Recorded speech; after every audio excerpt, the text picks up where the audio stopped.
Hello, welcome back to our channel HardReset.Info. In this video, let's talk about what to do if Apple Pay is not accepted.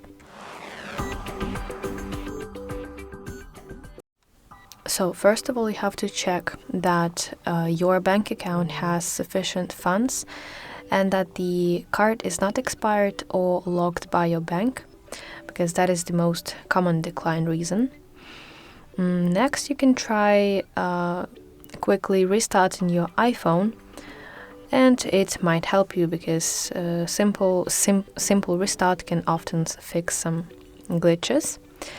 Additionally, if you're standing at the counter and you have the problem that Apple Pay is not working, you have to make sure that the payment terminal that you want to use accepts contactless payment, or you can see on the terminal Apple Pay logo. And it's always a nice idea to have with you physical card as a backup.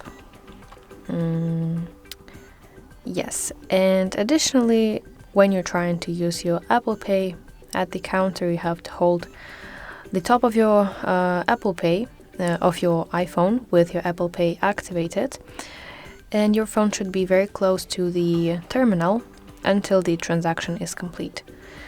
So if you follow all those steps, I think that your Apple Pay should now work. And let me know in the comments if this video helped you. Please like this video and subscribe to our channel to see more content just like this.